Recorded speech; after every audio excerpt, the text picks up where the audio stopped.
तो बात करें यहाँ पर गाजर बूटी के हवाले से, तो सबसे बड़ा जो है वो किसानों के लिए मसला भी बना होता है। मवेशी भी अगर खाते हैं तो वो फ़ायदा नहीं देती। इसके अलावा यहाँ पर इसको गुलदस्तों में जब इस्तेमाल किया जाता है तो उसकी वजह से एलर्जी समेत दीगर जो मामलात हैं वो भी बनते हैं। ताहम इस सब के बरक्स ज़रई यूनिवर्सिटी फैसलाबाद के ज़रई साइंसदानों की अहम कावश भी सामने आई है कि यहाँ पर इससे ही जो है वो फ़ायदा हासिल करने की कोशिश की जा रही है। तो इस सिलसिले में ज़रई साइंसदान हमारे साथ मौजूद है, डॉक्टर मोहम्मद रिजवान तबस्सुम साहब।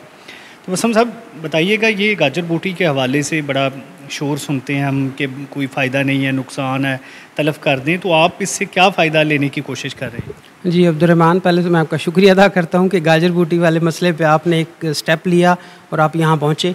एक्चुअली हमारी ये जो लेबॉर्ट्री है पंजाब बायो एनर्जी इंस्टीट्यूट की, इसमें ये बायोमास की लेबॉर्ट्री है, इस biogas production and management laboratory है। तो जब हमने इसको एक्सप्लोर करना शुरू किया गाजर बूटी को, तो हमें पता चला कि गाजर बूटी से हम बायोगैस बना सकते हैं। तो फिर हमने उस पर एक्सपेरिमेंट स्टार्ट किए।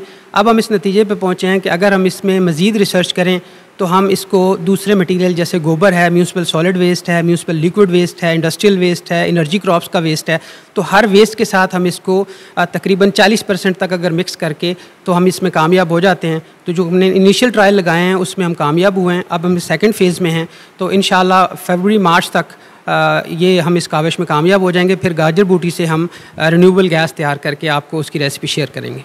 डॉक्टर साहब, इसका थोड़ा सा मुझे बता दीजिएगा, क्या प्रोसीजर किया जाता है आपके यहाँ लेबॉर्ट्री में, और इसका जो है वो अल्टीमेटली जो फ़ायदा है वो किस तरह से होगा, कितनी ज़्यादा गैस इससे हम प्रोड्यूस कर सकेंगे? जी बिल्कुल, बड़ा इंपॉर्टेंट क्वेश्चन आपने किया है। सबसे पहले हम गाजर बूटी को लेते हैं, उसको हम एयर ड्राइड करते हैं, फिर उसको हम इंक्यूबेटर में रख के ओवन ड्राइड करते हैं, और जो ड्राइड मटेरियल होता है उसको हम फिर मिलिंग के लिए लेके जाते हैं, उसको पाउडर फॉर्म में ले आते हैं। पाउडर फॉर्म में लाने के लिए हम इस पर 2 स्टेप्स करते हैं। एक, हम इसकी थर्मोकेमिकल प्री ट्रीटमेंट करते हैं, और उससे जो केमिकल्स, जो हैज़र्डस केमिकल हैं, यूज़फुल केमिकल हैं, उनको हम सेपरेट करते हैं, और बाकी जो रेस्ट मटीरियल होता है उसको हम एनारोबिक डाइजेशन के ज़रिए बायोगैस में कन्वर्ट कर लेते हैं।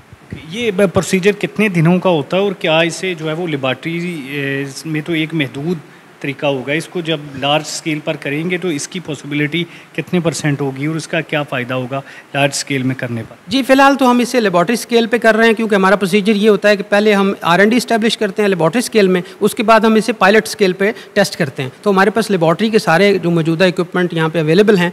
तो इंशाल्लाह इसको हम जब पायलट स्केल पे करेंगे तो फिर हम इसकी जो कमर्शलाइजेशन स्ट्रेटजी है, जो हमारा एक ऑफिस है, उसके थ्रू हम इंशाल्लाह हम शेयर करेंगे। डॉक्टर साहब, ये क्या नारा आपका जो वेस्ट के हवाले से? जी, मेरा वेस्ट के हवाले से ये नारा है कि waste is most usually considered as waste, but actually waste is not waste. अच्छा, इस हवाले से वेस्ट नहीं है, ये बहरहाल जो है वो अब कहने की बातें नहीं रही, बल्कि जो गाजर बूटी जैसा एक बेकार बूटी है जिससे किसान भी आजिज़ आए होते हैं, इससे यकीनन बायोगैस बन सकेगी।